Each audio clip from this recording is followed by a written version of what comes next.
सदन को कोटि कोटि प्रणाम। और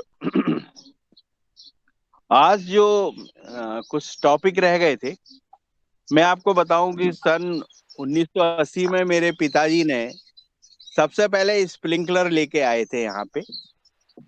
आपको बताऊं मैं कि स्प्रिंकलर एल्यूमिनियम के पाइप आते थे उस समय, और उस समय इंजीनियर फिट करने आता था। जब पहला स्प्रिंकलर सेट यहाँ पे लगा हमारे यहाँ, और उसकी जब हमने देखा कि जैसे उसके फायदे जो देखे, पानी तो बचत होती है, लेकिन उसके बहुत सारे फसल में फायदे हैं, बहुत ज्यादा। तो वो फायदे हम लोगों ने देखे, और उनका बहुत गहरा प्रभाव पड़ा हमारे ऊपर। आपको बता दें कि हमने 2000 में पाइप का डीलरशिप लिया, और यहाँ पे स्प्रिंकलर पाइप की के द्वारा खेती शुरू करी। और पहले जब हमने लगाया था तो लोग हंसते थे कि नहर जैसा पानी है अपने पास, तवा डैम है, तो ये फुहारे की क्या जरूरत है स्प्रिंकलर की। अरे अपने पास पानी की कोई कमी नहीं है, आप तो खोलो पानी, इतना सारा पानी है। हमने लोगों को कहा भाई ज्यादा पानी भी आप इतना वेस्ट कर रहे हो, इतना नालियों में बहा रहे हो, और ज्यादा भी नुकसान करेगा। आगे चल के जब फसलों ने अपना नुकसान दिखाना शुरू करा, एवरेज कम होने लगी, फिर लोगों को समझ आया कि यार स्प्रिंकलर तो बहुत जरूरी है। और फिर कुछ लोगों की जब पैदावार बढ़ी, गेहूं की में जो यील्ड बढ़ी, आपको आज बता दें कि हमारे यहाँ नर्मदापुरम में जो हमारा ब्लॉक है, केसला ब्लॉक, यहाँ पे 99% किसान स्प्रिंकलर से पानी पिलाता है। बगैर नोजल के कोई भी किसान कोई रह ही नहीं सकता यहाँ, यानी इतना पॉपुलर हुआ वो। पहले उसका विरोध हुआ, लोगों ने बहुत विरोध किया, और आज सारे हमारे जितने आसपास के गांव हैं, लगभग यहाँ से 70 से 80 गांव में स्प्रिंकलर से खेती हो रही है पूरी। और पूरे नोजल चलते हैं, और हजारों की तादाद में नोजल चलते हैं। और आपको बता दें कितना लाखों लीटर पानी की बचत हो रही है। पैदावार तो बढ़ी बढ़ी, पानी की बहुत सारी बचत हो रही। लोगों को समझ आया कि पानी ज्यादा में भी फसल को कैसे नुकसान होता है। तो ये ड्रिप, हम लोगों ने स्प्रिंकलर और ड्रिप बहुत फैलाए इस एरिया में। और इसमें भी हम लोगों को प्रशासन ने बहुत सारे अवार्ड दिए हैं पानी में। और आज अपने प्रधानमंत्री जी भी बोलते हैं कि आप पानी बचाइए, इस नोजल लगाइए। प्रधानमंत्री आपका ड्रिप लगता है तो ड्रिप पे भी सब्सिडी दे रहा है शासन, दोनों चीजों में सब्सिडी दे रहा है। तो आप स्प्रिंकलर और ड्रिप दोनों लगवा सकते हैं। अब इसके आगे जब खेती आगे बढ़ती गई, कारवा धीरे धीरे हम लोगों का बढ़ते गया, और जब हम लोग इस सदन से जुड़े, तो मैं आज एक नई चीज आपको बताने जा रहा हूँ कि जब हम लोग जीव अमृत बनाते हैं तो गुड़ का उपयोग करते हैं। अगर दादू हो तो भी वो ध्यान से सुने दादू इसमें। आप पूछ जी रहे थे ओम ना भाई। कैसे जी है, ओम। दादू जुड़े हैं हमारे, हाँ जी जी ओम ओम। ओम ओम। दादू ओम। अगर आप जीव अमृत बना रहे इस सदन में, मैं बता दूं कि ये इस सदन से ही सीखा मैंने। और इसमें कुछ आप जीव अमृत बना रहे हैं, आपकी जो भी ड्रम है जिसमें आप जीव अमृत बनाते हैं, उसमें आप गन्ने का टुकड़ा डालें, इतना बड़ा डालें कि ऊपर वो हवा में भी रहे और नीचे जीव अमृत में भी डूबा रहे। आपका आपका जीव अमृत जो है वो एक्शन में आ जाएगा और 10 गुना काम करेगा। मैं सदन के माध्यम से बताता हूं कि वो जीव अमृत 10 गुना आपका काम करेगा। आप उसे डाल के देखिए, और इतना उसका उपयोग है। उस गन्ने के टुकड़े से उसके अंदर जो पावर्टी होती है वो 10 गुना बढ़ जाती जीव अमृत की। ये मैंने प्रैक्टिकल करते करते पाया, और इस सदन में मैं सभी लोगों को ये बहुत विशेष बताना चाह रहा था। मेरे को दादू ने कहा था, मैंने नहीं दादू हम लोग सदन में बताएंगे आपको, और सभी लोग इसकी ऊर्जा लेवें। ये बहुत ही अच्छा वो है। आपकी जो भी ड्रम है, जो भी है, आप रोज सुबह शाम को डंडा चलाते हैं, तो वहां पे आप इतने गन्ने के टुकड़ों को डालिए लंबा कि वो ऊपर भी रहे और नीचे उसमें रहे। तो वो जो गन्ने का टुकड़ा है आपका, वो सब जबरदस्त आपके जीव अमृत को करेगा और 10 गुना बढ़ाएगा, और उसका लाभ आपको आंखों से देखने को मिलेगा। इन्हें उसकी इतनी तेज महक और खुशबू है कि आप उस ड्रम के किनारे 10वें दिन खड़े नहीं रह सकते। ये मैं चैलेंज के साथ बोलता हूं आपको, आप उसके किनारे खड़े नहीं हो सकते, इतना उसके अंदर तेज आ जाता है जीव अमृत के अंदर। और इतना तेज रिजल्ट है उसका कि आप कोई फसलों में डालिए, इतना आपको लाभ मिलेगा उसका कि हम कह नहीं सकते। ये मैं आज इसकी घोषणा करना चाह रहा था, तो मैंने आज इसकी विशिष्ट रूप से करी है। और सभी लोग इसका उपयोग करके देखें इसको। कुछ नहीं है, गन्ने के टुकड़े हमेशा उपलब्ध रहते हैं और हमेशा मिल जाते हैं। उन गन्ने को टुकड़े को आपको जीवामृत में, जहां भी आप गुड़ का उपयोग करते हैं वहां आप गन्ने के टुकड़ों का अवश्य यूज करें। मैं ये नहीं कह रहा कि आप गुड़ ना करें, गुड़ करें, लेकिन गन्ने के टुकड़े इतने बड़े डालें, थोड़ा सा वो हवा में रहे, बाकी का पोर्शन नीचे डूबा रहे। नीचे वाले पोर्शन को थोड़ा सा छील दीजिए, हल्का सा 6 इंच करीब, बाकी इसमें आप डाल दीजिए। फिर आप उसका असर देखिए, आप खुद सदन को बताएंगे कि हमने कितने लाभ प्राप्त करे हैं। मैंने देखा है, जैसा सदन कहता है एक्शन में आइए, दुबे सर बोलते हैं, पवन सर कहते हैं एक्शन में आइए, ऐसे ही वो जीव अमृत एक्शन में आता है और अपनी 10 गुना पावर्टी के साथ काम करता है। इतनी बढ़िया एक खोज थी, वो खोज को मैंने आज आपके सामने रखा और इसका भरपूर उपयोग ले में। हमारे यहाँ हम लोग लगभग 10-15 साल से बल्लर लगा रहे हैं। आपको बताएं, बल्लर में हमारी खासियत यह है कि हम लोगों ने कुछ, मेरे पिताजी ने देसी बल्लर, एग्रोनॉमिक्स है, तो इसलिए उन्होंने देसी बल्लर और जो हाइब्रिड्स बल्लर आती थी और जो देसी बल्लर है जंगलों में होती थी, उनको आपस में क्रिया करा के क्रॉस कराया, उनको एक नई वैरायटियां बनी जिसको हमने सेम कुआरी नाम दिया है। मेरे मम्मी के नाम से वैरायटी रजिस्टर्ड होने के लिए आवेदन लगा हुआ है, रमा कुआरी सेम उसका नाम है। और वो सेम की विशेषता ये है कि हर बल्लर से वो 2 महीने पहले आ जाती है, विषाणु रहित है, बहुत ज्यादा उसमें दवाओं का यूज नहीं होता। वो फसलें इतनी अच्छी अच्छी देती है पैदावार कि उसकी उसका कोई मुकाबला नहीं है। एक बल्लर एक फसल ऐसी है कि जिसमें सारे विटामिन, सारे गुण, दाल का गुण भी आपको मिल जाता है उसके बीजों में। बल्लर का गुण तो आप जानते ही हैं, हर क्षेत्र में वो परिपूर्ण है। हिंदुस्तान के खाने के लिए पूरा भारतवर्ष उसको खा सकता है, बल्लर को। और मैं बताऊं आपको, मैं न्यूजीलैंड में भी देखा था मैंने, बहुत अच्छी बल्लर होती है वहां भी। तो बल्लर का काफी, मैं लगा कि जितनी मैं 3-4 कंट्रियों में गया तो वहां भी मैंने देखा कि बल्लर बहुत अच्छी होती है। तो ये बल्लर काफी बड़ा वो है, और इसको तो भारतवर्ष एक्सपोर्ट भी कर सकता है, इतनी अच्छी वैरायटीज हैं अपने यहाँ।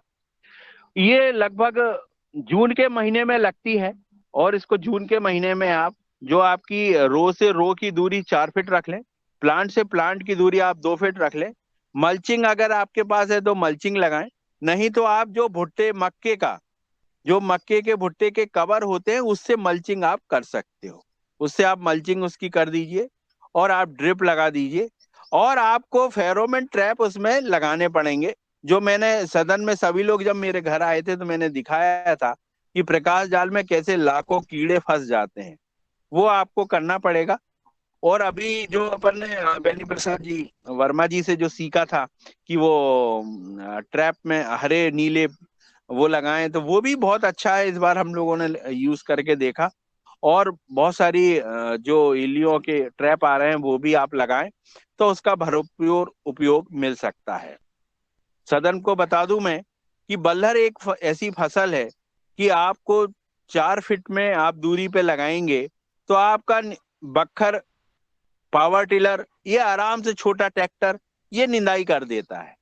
तो आपको निंदाई की समस्या नहीं है। आपने बेल की जगह में आपने पूरा मल्चिंग कर दिया, और उसके बाद आपने 1 एकड़ में लगभग 8 किलो बीज लगता है इसका, 1 एकड़ में 8 किलो बीज आप लगाइए, ये मिनिमम 200 कुंटल देती है। और इसकी पैदावार, अगर खेत में गोबर की खाद, जीव अमृत आप उपयोग कर रहे हो, तो मैं बता दूं कि ये 300 कुंटल चली जाती है। एक जैविक में आपने देखा होगा कि हर चीज कम होती है, लेकिन बल्लर एक फसल ऐसी है कि अगर आप गोबर की खाद और जीव अमृत यूज करेंगे तो वो 200 कुंटल की जगह 300 कुंटल पैदावार होगी। ये एकमात्र ऐसी फसल है जो जीविक चीजों का आप उपयोग करोगे तो पैदावार बढ़ जाएगी। आपने देखा होगा कि जो चीजों के अंदर गठान बनती है, ऐसा रावत साहब ने बताया कि उन्हें नाइट्रोजन की कम आवश्यकता होती है, तो वो बल्लर जो है अपने आप में उसे नाइट्रोजन की, उसके अंदर जो जड़ें हैं वो बनती हैं ऑटोमेटिकली, तो उनको नाइट्रोजन की उतनी आवश्यकता नहीं है। और जैविक में हम हारते हैं तो सिर्फ नाइट्रोजन से हारते हैं। बल्लर में जब वो, आपको बता दूं मैं कि बल्लर की खेती जब हम लोग करते हैं तो 1 फुट तक उसकी पत्तियों का ढेर लग जाता है, इतनी पत्तियां उसकी गिरती हैं, इतना जीवाश्म यानी जैविक कार्बन इतना बढ़ जाता है खेत के अंदर। अगर कोई जैविक खेती करना चाह रहा हो और वो बल्लर में बल्लर लगा रहा है तो उसे मेरे के ख्याल से 3 साल की आवश्यकता नहीं है, वो 2 साल में ही अपने खेत को जैविक रूप में परिवर्तित, जैविक कार्बन के रूप में परिवर्तित कर सकता है। बल्लर की जो पत्तियां होती हैं वो बहुत बहुत ही ज्यादा खेत को जैविक कार्बन में बदलने में मदद करती है। इसकी जड़ें बल्लर की जो होती हैं, बहुत सारी आयुर्वेदिक में इसकी दवाएं बनती हैं और इसका बहुत सारा उपयोग होता है। आज भी पुराने लोग बल्लर, पुरानी बल्लरों की जड़ को ढूंढते हुए आते हैं हमारे पास। हमने ऐसे आदिवासी लोग भाइयों से और वैद्यों से सीखा है कि उसकी जड़ों का उपयोग आयुर्वेदिक में होता है। तो ये पौधा ऐसा लगता है कि सारा जादू वाला पौधा है। बल्लर खाने में, जड़ें उसकी आयुर्वेदिक में, पत्ती उसकी कार्बन बढ़ाने में कितना उपयोग है इसकी। आप सिर्फ बांस अगर आपके पास है या कोई वेस्ट वाली लकड़ी है तो कैंची नुमा आप उसकी रो बनाइए और रो में आप उसको कोई भी जो आपके वेस्ट पौधे हैं उनको काट के उल्टा लगा दीजिए, बेल उससे ऊपर चढ़ जाती है और वो पर्याप्त बहुत अच्छा फल अपने को देती है। आपको बताएं कि बल्लर को हम लोगों ने पंजाब भेजा, रमेश जी, यहाँ से हम अरे लोग एक रमेश एक, जी हिल रहे हैं आप। अरे रमेश चंद जी बहुत हिल रहे हैं आप। उसको या तो जी। वीडियो बंद कर दें या। जी धन्यवाद जी। तो आपको बता दें कि बल्लर हम लोग यहाँ से बोगियां भरते हैं और पंजाब में भेजी हमने बल्लर हैं। बल्लर का बाजार लखनऊ में बहुत अच्छा मिला हमें। लखनऊ में हमारी बल्लर लगभग 50%, हम लोगों ने 40 एकड़ तक बल्लर को ले गए और बल्लर का भर उपयोग किया। और आज हम, ये 10 सालों से अब हम बीज की तरफ उतरे हैं कि बल्लर जो जिससे हमने पैसा कमाया और उस फसल को इतना वो दिया, तो इसका बीज हमारे किसान भाइयों को मिले और हम किसानों को बीज दे रहे हैं इसका बीज, और लोगों को खेती सिखा रहे हैं कि आप ज्यादा महंगी खेती को करने की जरूरत नहीं है। जो आपकी मेड़ों में हो रहा है उसको खेत में आप ले जाइए। आज मुनगे की खेती, मुनगा का पेड़ अपने बाड़े में या अपने घर के पास होता है तो उसकी खेती आप करें। अमरूद का पेड़ होता है तो उसकी खेती करें। बेर का पेड़ होता है तो बेर की खेती करें। आपकी बल्लर होती है तो बल्लर की खेती करें। मक्के का पेड़ और ज्वार का पेड़ होता है तो उसकी खेती करें। जो चीजें आपके पूर्वज या आप लोग करते आए हैं उसी को आप बढ़ाइए और उसी को उन्नत तरीके से करेंगे तो मेरा ख्याल से आपको बहुत फायदा होगा। आपको बता दें कि बल्लर जो है उसको ट्रांसपोर्टिंग के लिए बहुत अच्छी होती है। अगर आप आज बल्लर तोड़ते हैं और 4 दिन में भी आपका ट्रांसपोर्ट होके माल पहुंचता है तो भी बल्लर खराब नहीं होती। बल्लर हमेशा हरी और स्वस्थ बनी रहती है। ये आपको मैं बता दूं, बल्लर की हमारी जो है उस पे काफी है। और किसी भाइयों को बीज अगर चाहिए हो तो इसके मैं दे सकता हूँ। और जब हमारे यहाँ कार्यक्रम हुआ था तो मैंने कुछ कुछ बीज सबके यहाँ दिए हुए थे, तो मैं सबको बता दूं कि वो बीज को निकाल लें। जून का महीना जैसा ही आएगा तो पहले सप्ताह या दूसरे सप्ताह में आप उसकी सोइंग बोनी जरूर अवश्य कर दें। आज मैं मेरे पिताजी एक कविता आपको सुनाने वाले हैं, बहुत अच्छी, तो उनके पास रख ले रहा हूँ क्योंकि जो ऊर्जा मेरे अंदर है वो सब वहीं से आई हुई है। तो मैं आज उनकी, आपको एक कविता है बहुत अच्छी, तो वो आज आपको सुनाएंगे। आप सभी लोग सुनिए। जी 1 मिनट में। जी ओम भैया, सदन में जो है आज सुशील भाई भी जुड़े हुए हैं, जिन्होंने बल्लर लगाए थे, वो आज जुड़े हुए हैं, तो अपन उनका अनुभव भी पूछेंगे इसके बाद। अरे जी ओम। दिख गए दिख गए दादाजी सुशील भाई, बस सुशील भैया एक पापा जी की कविता हो जाए फिर आप बताइए, है ना। दो हाँ, मिनट वो इसके बाद अपन जो है जी जी।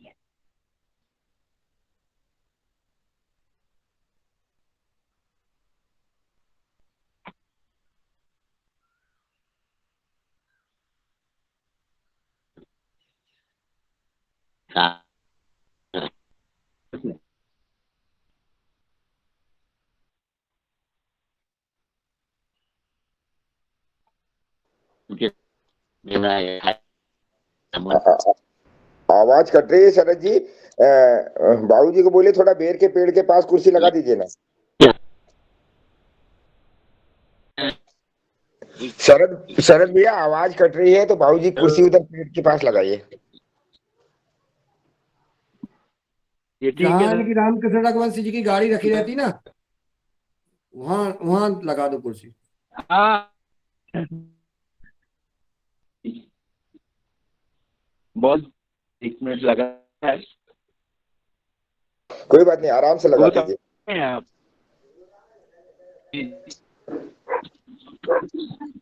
उनकी कविता है बहुत अच्छी। आज आपको उससे काफी ऊर्जा भी मिलेगी। जी। और बहुत कुछ उन्होंने उस कविता के माध्यम से कुछ ऐसी चीजों को छुआ है जो नया पुराना सब कुछ इसमें मिलेगा। उनके बहुत सारे प्रोग्राम मेरे पिताजी के टीवी पे आए हैं, और उन्होंने टीवी में ट्रेनिंग्स बहुत सारी दी हैं। बहुत समय उन्होंने टीवी पे प्रोग्राम्स, उनके कृषि दर्शन जो आता है उसमें काफी दिन चला है उनका प्रोग्राम। तो मैं कुर्सी लगा दी है, आ रहे हैं। आराम से, क्योंकि बाबूजी को अभी बिल्कुल बड़े आराम से कांच के सामान की तरह ये लेके आइए। जी। बाबूजी जो है, हम जब पहली बार आए तो छाता लगाए और फसल काटी जा रही थी, गेहूं की कटाई चल रही थी, खेत में बैठे थे, छाता लगाए, बढ़िया कुर्सी लगाए। जी जी। और हाँ, बड़ी पूरा ध्यान देते हैं खेती पे, पूरा ध्यान। अरे खेती पे बहुत तो उनकी उनकी बहुत सारी विशेषताएं। अभी एक दिन मेरा माल गया था इटारसी मंडी। हाँ। अभी इटारसी मंडी हमने मुनगा डाल के आए, तो पता नहीं उनको कैसे पता चल गया। तो मैंने पूछा कि मैंने कहा किसके यहाँ डालूं, तो ना वहाँ कोई पुराना वेंडर है उसका नाम आया कि आप उनके यहाँ डाल दीजिए। मैंने ऐसे ही पूछा था। अब मैं उनके यहाँ डाल के आया तो पता नहीं उसके पास परवारा फोन चला गया है। बोले ध्यान रखना, वो जिनका सामान आया है ना वो मेरे खास है। तो वो थोड़ा, मतलब बताइए उनकी दूरदृष्टि कितनी है कि इस बच्चे ने वहां से माल लेके आया इतनी दूर से, तो उसका माल सही कीमत पे बिके। और आप यकीन नहीं करेंगे, उनका फोन गया इसके बाद वो उस दिन का सबसे तेज रेट मिला था। इसके बाद वो रेट नहीं मिला। तो बहुत सारी चीजें होती हैं कि जब बड़ों का आशीर्वाद अपने साथ रहता है तो जी। आ गए हैं पिताश्री मेरे। जी जी आदरणीय, जी दादा सदन प्रणाम। को, जी साहब, सदन को, सदन के सभी सदस्यों को मेरा नमन, शुभकामनाएं, प्रणाम स्वीकार करें सब लोग। थोड़ी सी 2-4 पंक्तियां लिखी हैं, आपके सामने पेश करता हूं। आशा है आपको कुछ पसंद आएंगी। आज आपके सम्मुख आया मैं मन की बात बताने को। आज आपके सम्मुख आया मैं मन की बात बताने को, कुछ अपनी बतलाने और कुछ चर्चा करके पाने को। भारत जब आजाद हुआ तब संसाधन बहुत ही कम थे। भारत जब आजाद हुआ तब संसाधन बहुत ही कम थे। कम अनाज, जीवन के कम साधन, लोग बहुत ही बेदम से थे। जरूरत थी कि अनाज की उपज बढ़ाई कैसे जाए। तब रासायनिक खादें और उन्नत बीज विकल्प सामने आए। पर अब कम इम्यूनिटी वाले अनाजों से अब गोदाम भरे पड़े हैं। कम इम्यूनिटी वाले अनाजों से अब गोदाम भरे पड़े हैं। कोरोना से डरकर हम स्तंभित आज खड़े हैं। आज जरूरत इसी बात की जैविक खेती हम अपनाएं। आज जरूरत इसी बात की जैविक खेती हम अपनाएं। अपने देश के लिए थोड़ी सी हानि उठाने में ना कतराएं। अपने देश के लिए थोड़ी सी हानि उठाने में भी ना कतराएं। किसान भाई भूमि के कुछ हिस्से में जैविक खेती शुरू करें। किसान भाई अपनी जमीन के कुछ हिस्से में जैविक खेती शुरू करें और बिना रसायन कम पानी में नहीं प्रतिरक्षा तंत्र से ओतप्रोत या अन्न अपने कोठी में भरें, घरोपयोगी कोठी में भरें। इतना तो पैदा करें कि घर में काम आ जाए। बिना रसायन कम पानी में मृदा जल में जो पैदा होगा,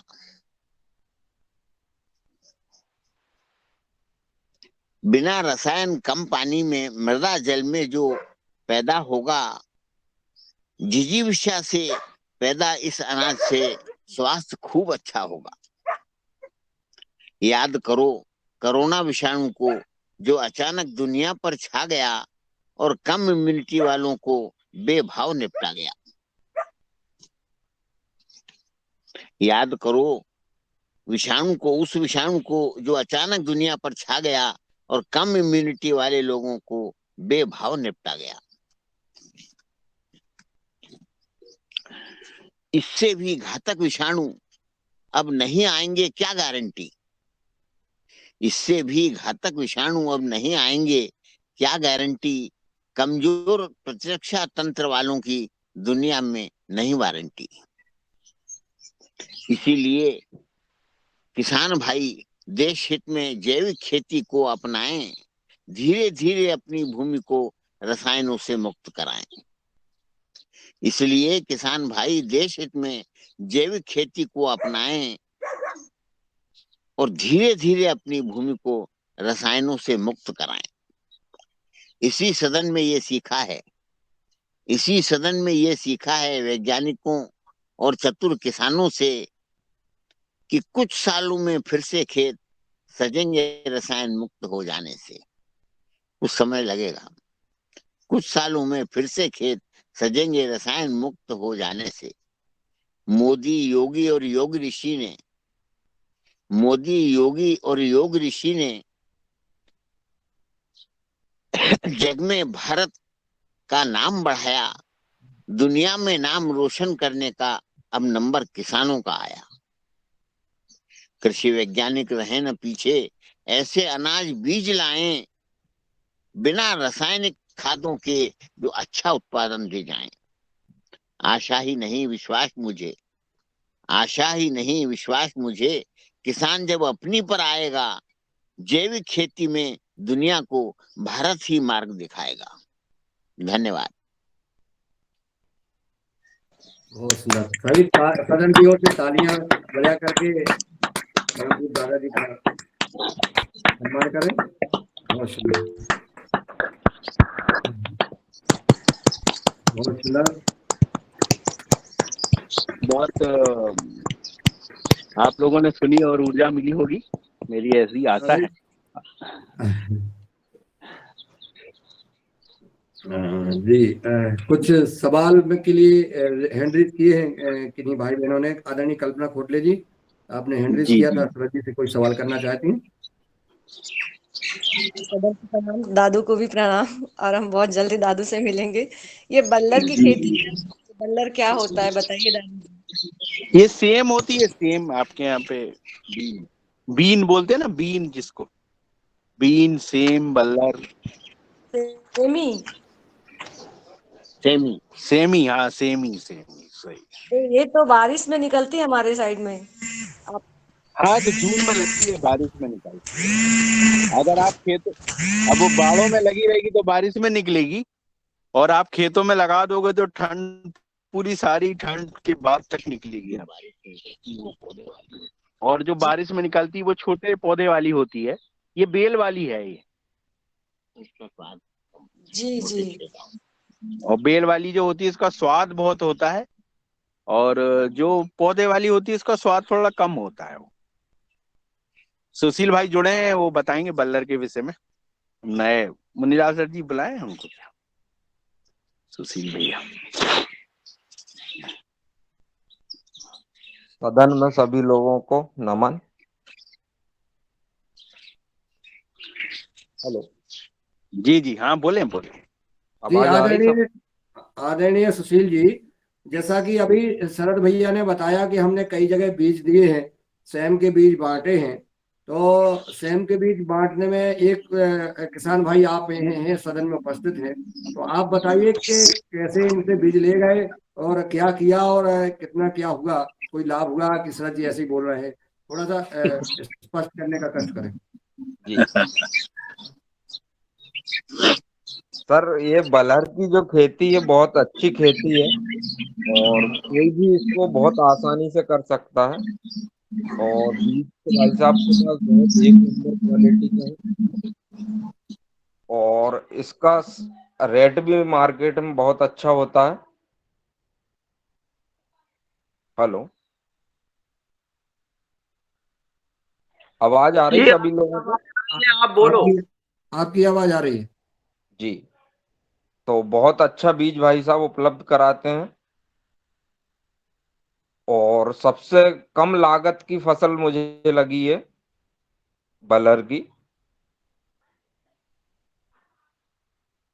भाई साहब शरद वर्मा जी के मार्गदर्शन में मैंने ये लगाया था पिछले वर्ष। बहुत अच्छा उत्पादन मिला उसका, बहुत अच्छे रेट मिले उसके, और बहुत अच्छी वैरायटी है, मार्केट में भी बहुत अच्छी चलती है। जी जी। आप सुशील जी, आपका परिचय, आप कहाँ से हैं और कैसे आप शरद जी के पास पहुंचे? मैं सुशील कुमार गौर, जिला होशंगाबाद नर्मदापुरम से। और ये दादाजी मेहरा जी के, उससे मैं वर्मा जी से मिला था, और उन्होंने फर्स्ट मुलाकात में ही मुझे बलर का बोला, बोले आप ये लगाइए, और मैंने लगा भी दी। बिना सोचे समझे भाई साहब की बात पे मैंने लगा दी, उसके बहुत अच्छे परिणाम आए हैं।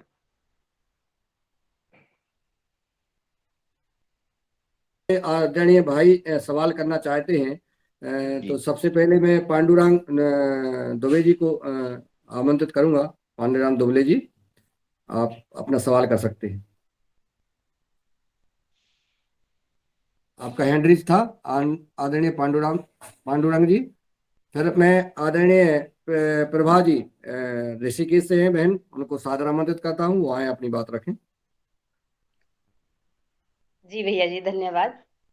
और जो ये सेम के लिए जो भैया बता रहे हैं, हमारे पहाड़ों में ये सर्दियों में होती है, लेकिन इसमें बारीक कीड़ी आती है, एक बिल्कुल राख के जैसी ही होती है वो कीड़ी, लेकिन वो पूरी बेल को ऐसा छाप देती है। तो इसका क्या इलाज है? उसको महू, माहू बोलते हैं उसको, माहू। हमारे इधर महू बोलते हैं उसे। जी बाकी नॉर्मली कोई भी स्प्रे, जैसे या तो जैविक में आप लोगे या नीम का काढ़ा या कुछ भी इस टाइप के स्प्रे आप लोगे, तो उससे वो कंट्रोल हो जाएगी।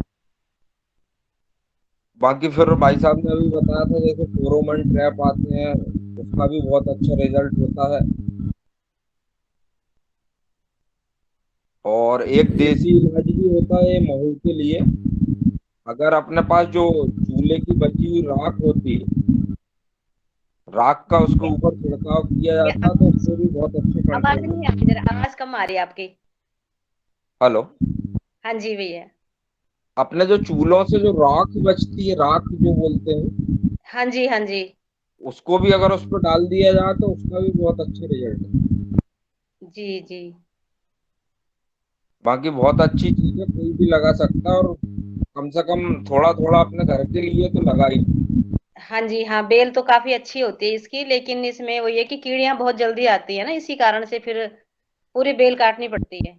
नहीं तो आप जैसे घर में लगाओगे तो थोड़ा बहुत 5-10 किलो राख अपन कहीं से भी अरेंज करके और उस पर डालते रहो 15-20 रोज में एक बार।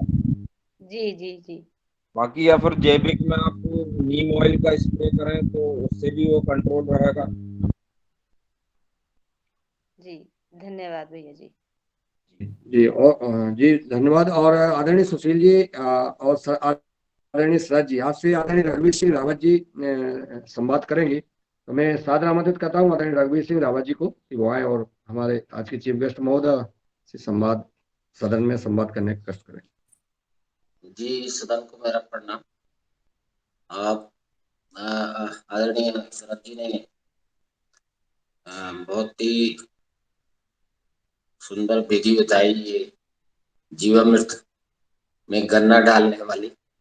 मैं भी बना रहा था, छोटे स्तर पे बनाता हूँ, थोड़ा सा जगह है मेरे पास, तो मैं भी उसमें गन्ना डाला है। अभी मैंने कहा इसको डाल के देखता हूँ। बहुत तो बढ़िया सर। तो अभी तो खैर परिणाम अब देखेंगे। वैसा तो नहीं डाला, मैंने काट के डाला। खैर मैं ये पूछना चाहता था कि ये जो बल्लर है हमारे यहाँ पे, जैसे बहन जी ने बताया कि हमारे यहाँ पे ये नवंबर में दिवाली के बाद इसमें मतलब फल वो आते हैं। हाँ फल जी जी। मैंने और जगह भी यही देखा, महाराष्ट्र में भी काफी होती है और इधर ललितपुर में भी ये अक्टूबर नवंबर में होती है। हमारी आपकी बल्लर सर बल्लर जो है सितंबर से आ ये, जाएगी। जी सर हमारी बल्लर सितंबर से आ जाएगी, आप 2 हाँ, महीने पहले से जी। नहीं आप ये पिछली दफे कह रहे थे अभी कि फरवरी मार्च में भी आती है। हाँ हाँ हमेशा चलती रहेगी। भाई साहब वो तो मैंने अभी पिछली बार अभी खत्म पिछली हुई सर, मई मई तक चलती है वो, मई। अभी सुशील जी आपकी बल्लर कब तक निकली? सर अभी भी चालू है। अरे गजब। बहुत बढ़िया। हाँ तो ये असल में अब ये तो मैंने ही मतलब उसे खत्म करने का सोच लिया, ये क्योंकि फिर से लगाना है तो खेत खाली करने पड़ेंगे। जी जी फरवरी जी मार्च, बहुत अच्छा। नहीं तो ये पौधा लगेगा कब और फिर ये फरवरी मार्च तक चलेगा? हाँ जून से सर, साल भर की फसल है ये, 1 ईयर क्रॉप। नहीं बोएंगे कब इसको? जून जून में सर, जून में, जून के जून में सेकंड बोएंगे वीक। और सितंबर में निकलना शुरू होगा। हाँ और फिर ये निकलती रहेगी मार्च अप्रैल तक। निरंतर निरंतर चलते रहेगी सर, और आज की तारीख तक चलते रहेगी। पूरे साल और भर फिर चलती है वो फसल। और फिर आप तो इसको उसकी हटा देंगे टेम्परेचर या चल जाए। दोबारा बोएंगे या वही पौधा अगले साल भी चलेगा? नहीं दूसरा सर, दूसरा लगा दो, उसको हटा दे। जी जी। और दूसरा आप कह रहे थे कि ये वैरायटी आपने अ, अ, जी बनाई है। जी, जी तो सर। ये क्या रजिस्टर्ड है क्या? सर रजिस्टर्ड के लिए आवेदन किया हुआ, इसी सदन के माध्यम से सीखा था रजिस्ट्रेशन करवाना। जी जी जी और कुछ केवीके के वैज्ञानिकों ने कहा कि साहब आपके नाम से इसको रजिस्ट्रेशन करा लें, इतने आप 10-12 साल से दे रहे हैं तो आपके नाम से वो वैरायटी। जी तो जी इस बार जी हमारे जी। केवीके ले गए उसको प्रैक्टिकल करने के लिए, लेकिन और उन्होंने कहा ये, कि हम आपके नाम से पंजीयन कराएंगे जी। और मुझे ऐसी जानकारी नहीं है कि मार्च अप्रैल मई में बलर निकलती है, क्या यही बलर है या कोई और भी कोई वैरायटी है जो निकलती है इस दौरान? नहीं सर, और बल्लरें बहुत कम मात्रा में निकलती है। ये तो क्या है कि कुछ कुदरत का वो रहता है, और फिर पिताजी हमारे सन 70 के एग्रोनॉमिक्स हैं, तो उन्होंने अपने जी उससे जी। उस वैरायटी को तैयार किया। कि मैंने और देखा नहीं है कि ये मार्च अप्रैल में बलर निकलते हैं, हमारे यहाँ तो नहीं निकलती। और मैंने हम अभी कहीं भी नहीं खिला देखा, सकते मैं महाराष्ट्र सर, में भी आप आ काफी। जाओ, आप आ जाओ जी। तो बल्लर की सब्जी खिला सकते हैं सर। जी जी जी। तो मैं यही जानना चाहता था कि ये और वैरायटी हमारे क्या लग है सुशील इसका जी हैं मतलब। सर, नए हमने किसान बनाए सुशील जी, इसी सदन के माध्यम से वो जुड़े, मेहरा साहब के थ्रू आए थे। वो एक्चुअल में सर एक टमाटर की खेती देखने आए थे, तो मैंने मेहरा साहब को बोला कि जिसने ये टमाटर लगाए हैं वो गलत टाइम लगाए हैं। जब उसका टमाटर निकलेगा तो वो 5 रुपए 2 रुपए किलो बिकेगा, ये मेहरा साहब को मैंने बोला था। तो फिर ये सुशील भाई साहब, मैंने कहा सुशील भाई साहब आप इन चक्कर में मत पड़ो, कोई हाइब्रिड टमाटर लगाने की जरूरत नहीं है, वो 2 रुपए किलो बिकेगा, आप लगाइए बल्लर। आप बल्लर को लगाओ और आप उससे बहुत आपको लाभ होगा। और ये जो आप एक बार इस चीज को सीख गए। और मक्के की खेती, 2 चीजें मैंने सुशील जी को सिखाई थी। और मैं बता दूं कि इस सदन के माध्यम से उन्होंने अच्छा पैसा कमाया। और मेहरा साहब बताएंगे कि वो टमाटर क्या रेट बिका, अगर हो मेहरा साहब सदन में, तो जी टमाटर ओम, वाले की भी वो बता। जी जी ओम, ओम ओम। टमाटर 2 रुपया किलो बिका है और बाद में फेंका है उनने। और लगभग लगभग 35 एकड़ में वो टमाटर लगा था। और सुशील भाई जी से हमने जब भी पूछा है कि भैया इसकी कीमत तो बता दो कितने की ये बेच चुके हैं, ये अपने मन से कभी नहीं बता रहे हैं। पता नहीं इनको क्या है कि कितने रुपए की इन्होंने बलर बेची है। ये दूसरी बार इनसे हम प्रश्न पूछ रहे हैं। एक बार जब हम इसका प्रशिक्षण ले रहे थे ट्राइकोडर्मा का, तब इनसे पूछा था, तब भी ये टाल गए। और पता नहीं आज भी टाल रहा है या बता रहा है, मालूम नहीं है। जी ओ, आज नहीं टाल पाएंगे। आज मैंने सदन इनसे को ये कहा था कि बताएं। आप आप सदन को बता नहीं पाओगे। इनको बोला था मैंने कि आप जब निकलेगी बल्लर और पैसा कमाओगे तो आप किसी को बता नहीं पाओगे, कोई यकीन ही नहीं करेगा उस चीज पे।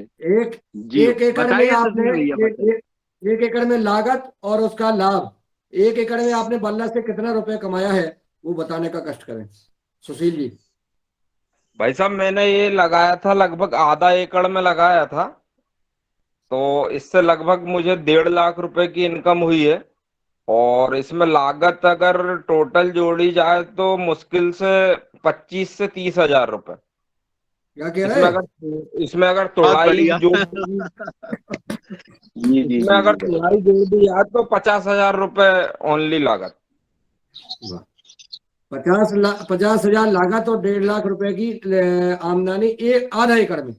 आधा एकड़ में, जी जी। और वो भी मैंने इंटर क्रॉपिंग में लगाया था। मेरे पास आम का बगीचा है, उसमें इस बार मैं उसको अच्छे तरीके से लगाऊंगा।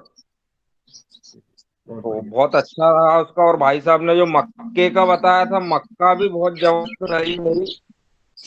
क्या है, गुरु ऐसे मिल जाते हैं वर्मा जी जैसे, तो फिर बहुत बढ़िया चलता है। अभी मैंने सही ये है। स्वीट कॉर्न लगाया था ठंडी में, तो उसका भी बहुत अच्छा वो रहा था। लगभग 1 एकड़ में वो 70-75 कुंटल निकला था। वाह, थोड़ा सा बीक सीजन था तो रेट उतना अच्छा नहीं मिला। बाकी अब अभी मैं 1-2 रोज में फिर से लगाने वाला हूँ स्वीट कॉर्न। चलिए बहुत सुंदर। आदरणीय दिनेश जी सेमवाल जी, आपने हैंड रेज किया है, आप आए और सदन से सवाल करें। जी आदरणीय धन्यवाद। मैं बल्लर का स्वाद ले रहा था। हाँ, वाह। मैं ये कहने वाला था कि कहीं आ, राज को राज रहने दे रहे होंगे, लेकिन आपने राज खुलासा कर दिया है कि बड़ा अच्छा है। बहुत सुंदर सर, बहुत सुंदर। हाँ, ये है कि जो कुछ बारहमासी ये बल्लर रहती हैं, लेकिन इतना ज्यादा उत्पादन तो नहीं होता है जो बता रहे हैं। तो ये बीज हमें मंगाना पड़ेगा यहाँ उत्तराखंड में। तो अरे जी सर, जी सर, जी। और इसको सेवा सारी में जगह हाजिर है। जी, सभी जगह बीज लगभग पहुंचे, ऐसा उपाय अब किया जा रहा है। पुनः जो है द्वितीय वर्ष का युग आहार उत्सव, मुझे लगता है कि अपना माँ नर्मदा जी का आशीर्वाद सबको मिले, ऐसी प्रार्थना करता हूँ माँ नर्मदा जी से। सभी जगह बल्लर की जो है सब्जी का स्वाद लें और बीज भी ले, ऐसा लगता है। और मैं सीधे चलता हूँ हरिद्वार पतंजलि सर पीठ मैं एक आदरणीय एक मिनट लूंगा सर, 1 मिनट। जी जी सर एक जी मिनट जी, लूंगा सर। स्वागत है। सर मैं बता दूं कि इस सदन से भी लोगों ने लाखों रुपए कमाए हैं। यानी ये जो सदन अपना जो प्रोग्राम है, इसकी बदौलत आप देखिए, मुनीलाल सर हो या रमेश सर, जो भी माध्यम बनना हो, लेकिन जो फायदे उठाए वो आपके सामने हैं, बताने वाले आपके सामने हैं। और इस सदन का उपयोग करते हुए आदमी ने लाखों रुपए कमाया, आप ये समझिए। तो ऊर्जा मिलती है सर। एक बार पवन सर जी ने, मलेशिया का कार्यक्रम था, और मैंने और रघुवंशी भैया हैं, 12 कंट्रियों का प्रतिनिधित्व किया था, आपको बता दें। हमें इतनी ऊर्जा मिली थी कि हमें ऐसा लगा अपने आप में कि यार हम तो बहुत कुछ है, मतलब। तो बहुत मतलब जो हम लोगों ने 12 कंट्रियों में दिया था, और रघुवंशी भैया ने भी दिया था।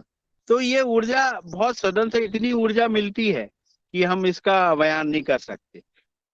अभी अब जैसे वर्मा जी हैं हमारे तीखा वाले, वो जो नर्मदा वासी हैं उनके लिए वो जो बेर हैं, देसी बेर, उनको वो कलमी बेर कर रहे हैं किनारे किनारे नर्मदा जी के, जिससे वो फल उनको खाने को मिले। यानी क्या सोच है और कहाँ जा रहा है सदन, ये बताना था। जी ओम जी।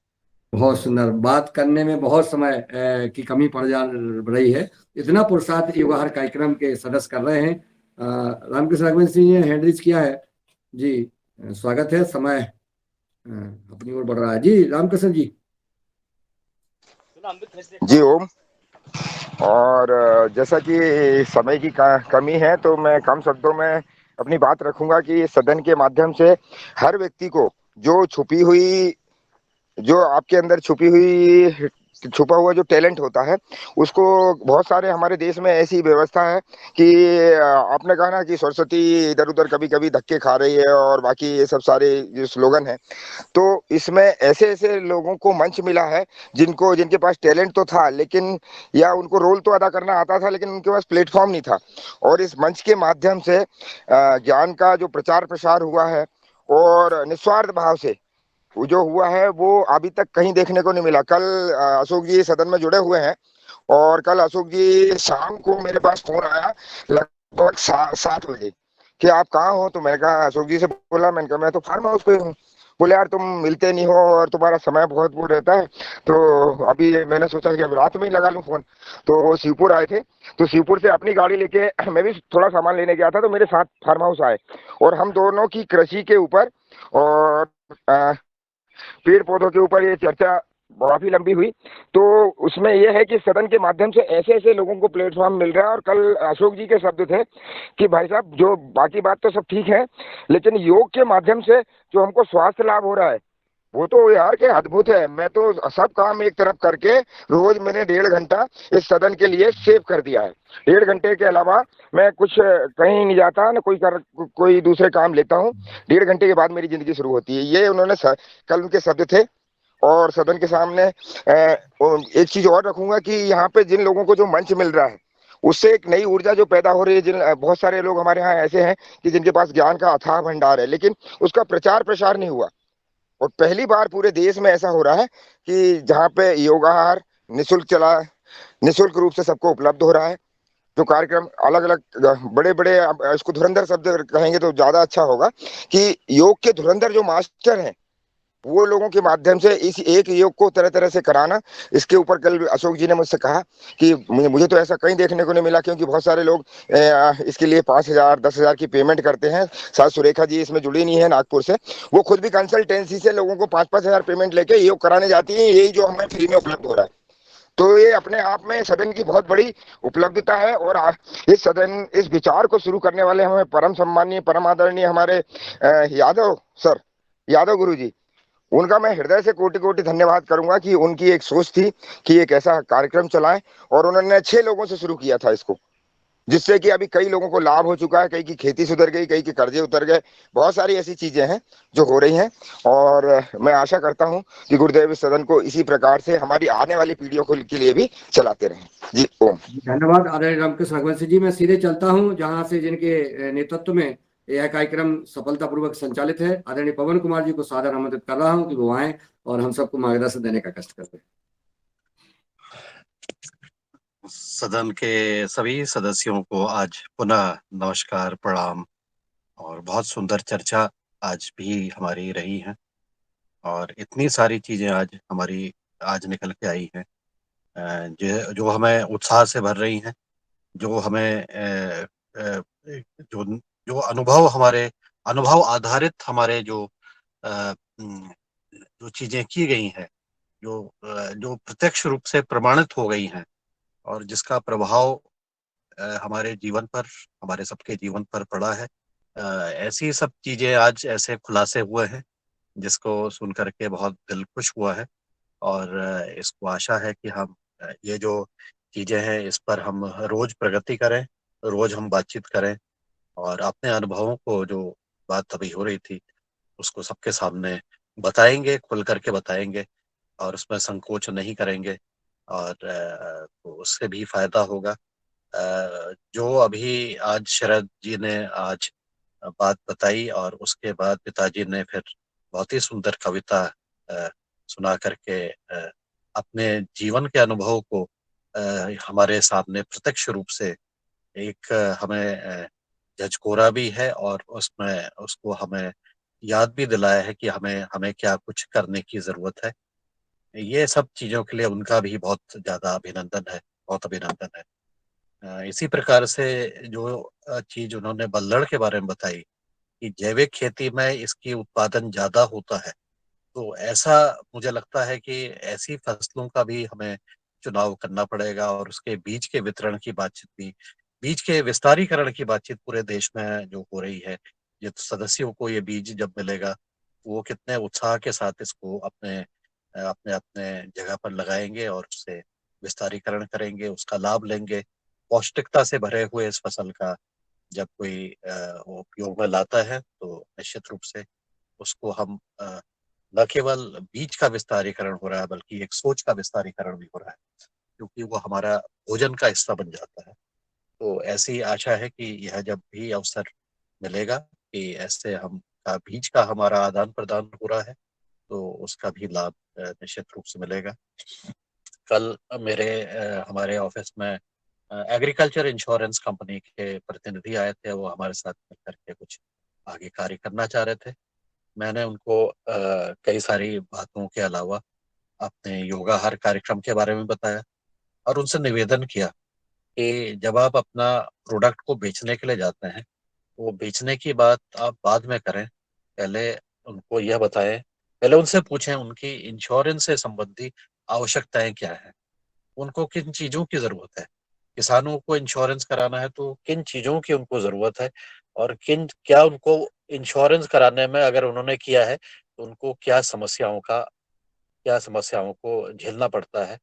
और उसके लिए उसके बारे में अगर हम बातचीत करेंगे तो आपका जो प्रोडक्ट होगा, जो भी आप इंश्योरेंस का काम करते हैं, तो उसको प्रोडक्ट आपका अच्छा बनेगा और आपका प्रोडक्ट अच्छा बन करके किसानों के लिए भी लाभकारी होगा और इसके ये प्रक्रिया आगे चलती रहेगी।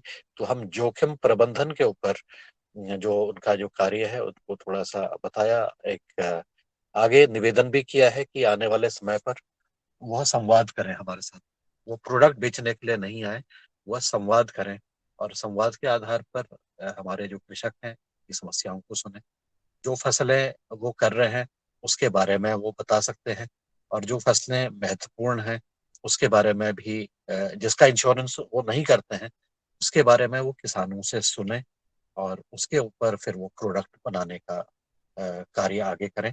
और ये जो इंश्योरेंस का कार्य है इसमें ये, क्योंकि ये सरकार का भी इसमें दखल रहता है, सरकार की योजनाओं का भी इसमें कार्य होता है, तो हम आने वाले दिनों पर उनसे भी संवाद करेंगे और यह कोशिश करेंगे कि उनके द्वारा बनाई गई योजनाओं को वह किसानों के हित के लिए बनाए और उनसे पूछ करके बनाए। तो आने वाले समय पर ऐसा प्रयास करने का है विचार, तो जब भी इनके पास अनुकूल समय होगा तो इनको हम बुलाएंगे।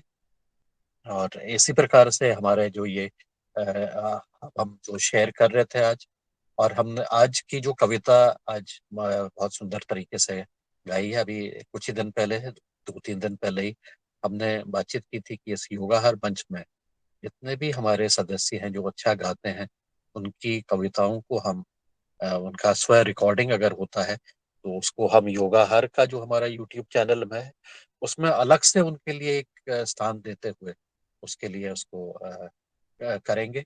वो योगाहार के साथ साथ और साथ ही उसमें उन व्यक्ति का अलग से एक प्लेलिस्ट बनाते हुए, तो जैसे जैसे उसमें आगे कविता, गीत, संगीत जो भी आते रहेगा उसको बढ़ाते हुए ले चलेंगे और वो आगे हमारा एक उसको जो यादें हैं वो रिकॉर्ड हो जाती हैं और वो उपलब्ध हो जाती हैं।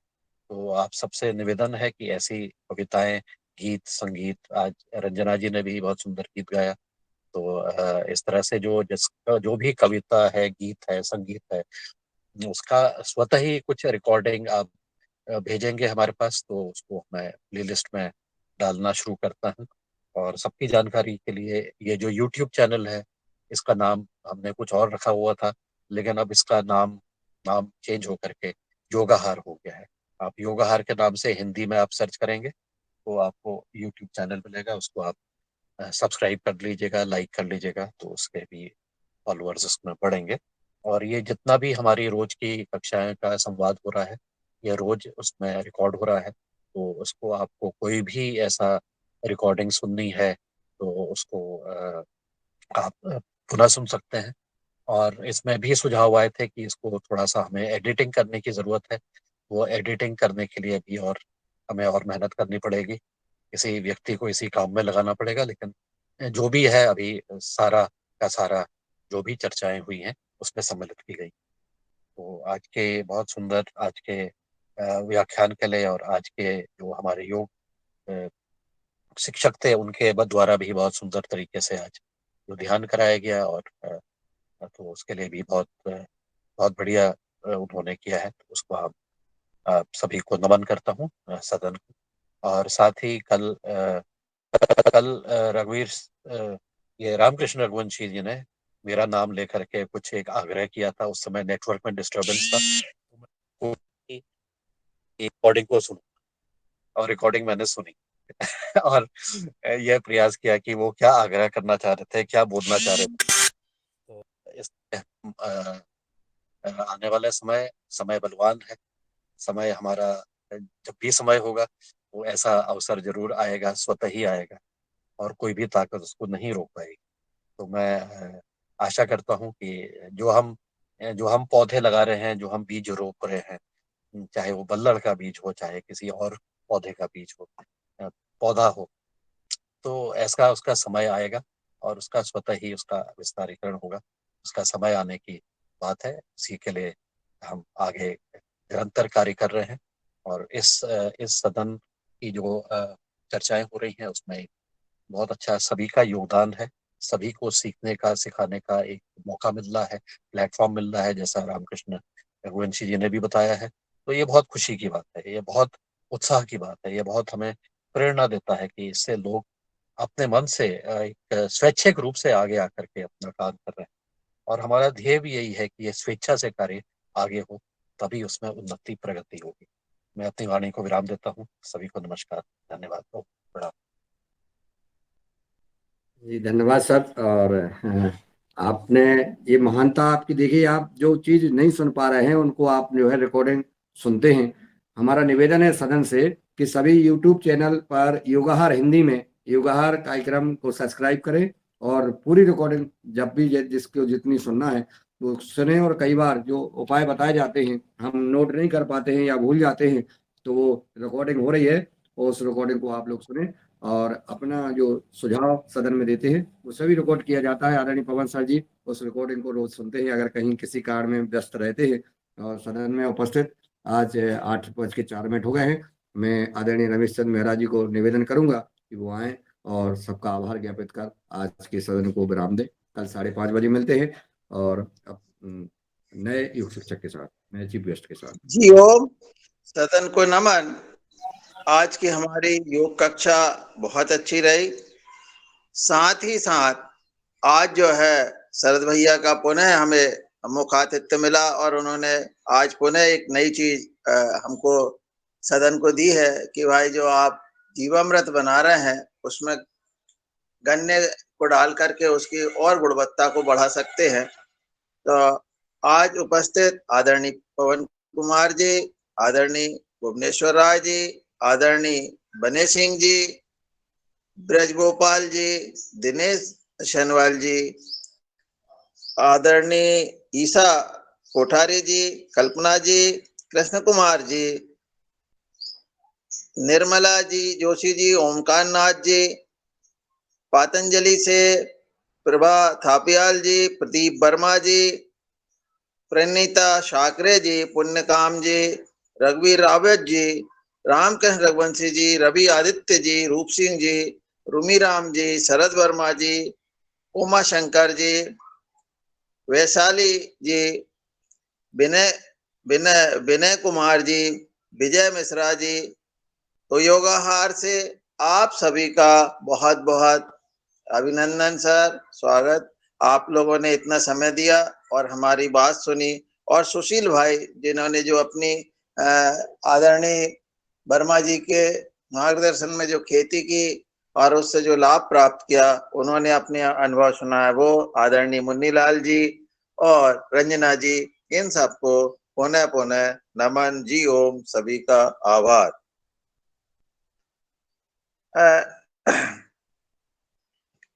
वर्मा जी आए थे, वर्मा जी क्या कह रहे हैं? आए कौन वर्मा जी? प्रदीप वो है राज वर्मा जी। प्रदीप राज वर्मा जी हैं, उनको अपन सुनेंगे, पूरा पूरा सुनेंगे उनका। जी जी आज तो अभी समय, अपन उनका एक दिन राग सुन लेते हैं पूरा, उनका जो भी कार्यक्रम है बेरी का, और ये बहुत बड़ी उपलब्धि है युवा कार्यक्रम की, और उसको अपन सुनेंगे। और रमेश चंद मेहरा जी, आपका भी बहुत बहुत साधुवाद कि आप जो है लगातार सबको जोड़ करके और समर्पित हैं इस कार्यक्रम के लिए। युवार कार्यक्रम परिवार की ओर से आपको सब कुछ सादर प्रणाम। और लोगों को भी जोड़ने का प्रयास करें ताकि हम और आगे बढ़ें, अधिक से अधिक हमारा संदेश पहुंच सके। सब्सक्राइब करें, चैनल को सब्सक्राइब जरूर करें, इसको और शेयर करें ताकि। जी ओम, सभी को सादर प्रणाम। ओम बहन जी, ओम जी ओम। ओम जी। ओम। शरद भैया, ये पिताजी की जो कविता है, इसको अभी अपन को पुनः बनाना है। जी सर। पुनः अभी मैं आऊंगा तो मैं बनाऊंगा, ठीक है ना? जी हाँ, बढ़िया बनाते हैं। और भी सभी लोग जो कविता सुनाना चाहते हैं वो बढ़िया हमें कॉल कर ले, और उसकी बढ़िया कविता बना के जो है उस पर चैनल पर डाली जाएगी, जो है किसानों को उससे लाभ मिलेगा, लोगों को लाभ मिलेगा। अब तो जो है चैनल पे डलने लगेगी, ये चैनल अपना युवहार चैनल ही बन गया है। पवन जी को बहुत बहुत साधुवाद, धन्यवाद। वो इतना बढ़िया कवरिंग हुआ है अपने युवहार उत्सव का, कार्यक्रम का जो ऑनलाइन हुआ है उसका, लगभग 15-20 पेपरों में खबर निकली है। बहुत अच्छा कवरेज हुआ है, मीडिया का कवरेज। अब की बार आदरणीय पवन शाह जी ने, दिनेश जी ने बहुत मेहनत की है, और सभी ने मिलजुल के, रावत जी ने, जी और रवि आदित्य जी, डॉक्टर साहब द्विवेदी, सभी लोगों ने, नमनेश्वर राय जी, सब ने मिलजुल करके उस पर प्रयास किया है, और अच्छा कवरेज हुआ है। सभी को उसको फेसबुक पर भी डालना है। जी, सबको वाह। शरद जी, जी ओम जी सर। ये जो बल्लर में अभी बात कर रहा था कोई ना, उसमें फेरोमोन हाँ ट्रैप नहीं काम करेगा कोई। कह रहे हैं जो उसमें माहू लगता है उसमें फेरोमोन ट्रैप नहीं काम करता है। बर्सिलिनियन डाल दो सर। हाँ, जो बबेरिया बासियाना आता है ना सर, हाँ, उसके एक दो स्प्रे हो जाए, और वो रघु साहब, रावत साहब बताएंगे, वो वर्सिलिनियन आता है तो उसका स्प्रे हो जाता है, तो माहू सब कंट्रोल हो जाए। वर्टिसिलियम क्या? हाँ सर, नहीं, वो नहीं। अरे वर्टिसिलियम के सर बहुत अच्छे रिजल्ट है, मैंने किया है अरे सर। अरे भाई, एक किसान है वो पीली पट्टी लगा दे, सबसे बढ़िया रास्ता उसका। और नीम का तेल कहीं मिल जाए उसको स्प्रे कर हाँ दे, और नीम के बहुत तेल ज्यादा से दवा। भी यहाँ जो राख बता रहे हो, एक रास्ता, नहीं तो आदमी खत्म। हाँ, बल्लर तो बेचारी उसमें बगड़ दबा के होती है सर, बगैर नहीं नहीं, कुछ माहू उसके। में बहुत समस्या होती है। माहू माहू खत्म ही कर देती है जो होती है। और उसका हाँ सबसे बढ़िया माहू में रास्ता सर शुरुआत है, वर्सिलिनियन बहुत अच्छा कंट्रोल है, नीम उसकी का नहीं जरूरत तेल है। पड़ेगी। खाली अगर पीली पट्टी लटका दे अगर दो ठो ना वहां पे, फिर काम जी जी खत्म हो जी जाएगा, सारा माहू उसे चिपक बिल, जाएगा। अगर कहीं बिल्कुल बहुत बहुत ज्यादा अच्छी जरूरत है थोड़ा सा, बाकी दवा फवा नहीं सर। जरूरत है उसमें। वर्टिसिलियम कौन ढूंढे पाएगा अगर एक मिनट लगाए। जो महिला कह रही थी वो, कि वो तो पौधा खत्म हो जाता लोगों का है। सर आसान सर रास्ता बताओ, जैसे राख वाला बताया, राख आसान है। अगर गांव में है आदमी, राख है उसके पास, या यही नीम का तेल अगर कहीं से सर आदमी रख ले, 2-3। राख बनाने की भी कला है। अगर वो भुट्टे की राख बना ले तो वो तुरंत मर अरे जाती है। नहीं, जो कोई मक्के का राख भुट्टा नहीं होता मतलब है, यार। अरे यार वर्मा जी, ये कुछ नहीं जानते क्या? वो राख कोई भी हो, बहुत। वो थोड़ा होता क्या उसमें, जैसे होता ना किरकिरापन होता है, तो कीड़ा खा नहीं पाता है, बस सीधा सा फंडा है उसका। अब भुट्टा या जो भी राख होनी चाहिए, कोई नहीं राख हो उसके सकता है ज्यादा जबर किरकिरी मतलब हो। रिजल्ट है सर। दवा जैसे जब भी भुट्टा हो, आप उसको सर, वो तो बेस्ट जाता है भुट्टा, आप उसको सेव कर लें, हम्म, और वो बहुत अच्छी दवा में काम करता है। जबरदस्त। तो क्या क्षारी होता है ना वो, तो वो बहुत तेज असर करता है चलिए, कीड़ों पे। चलिए कल मिलते हैं फिर। जी सर जी सर। आदरणीय विनय कुमार सर, ओम। जी, कल मिलते हैं, आपका अभियान जी ओम चल रहा है, चल रहा है, पन्नी चिपक रही है, फ्रंट ड्रॉप लग हाँ रहे हैं, लाइट ड्रॉप लग रहे हैं। जी सर। वो बहुत आसान रास्ता है, लोग पता नहीं कहाँ उलझे हैं, लोग दुनिया भर की बात करते हैं, बिल्कुल, और कहा, हाँ, चल रहा है, चल दुनिया रहा भर है। की फालतू की बातें करते हैं। हाँ हाँ? बिल्कुल बिल्कुल, जी सर। ओ, चलिए ठीक।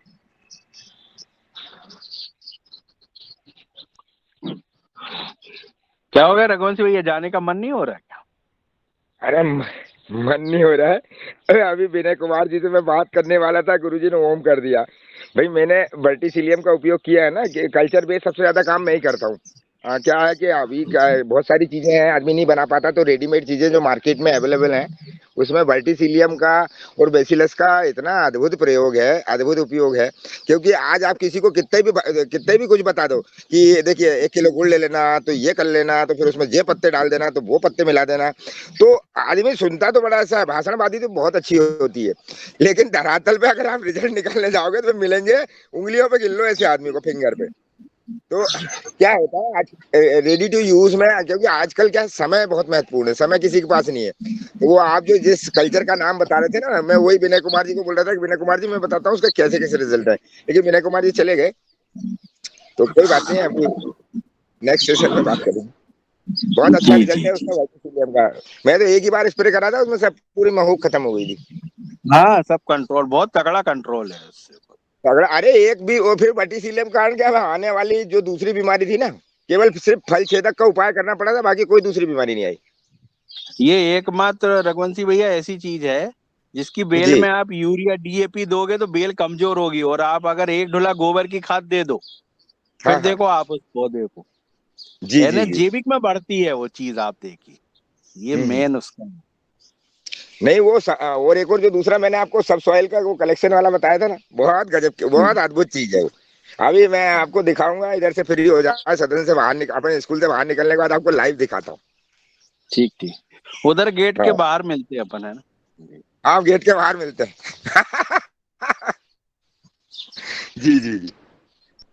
दादू यार चमक रहा है यार, दादू तुम तो मस्त। बहुत सुंदर हंस रहे हैं, वाह वाह क्या सुंदर चेहरे दिख रहे हैं, हंसते हुए मुस्कुराते देखिए, हुए।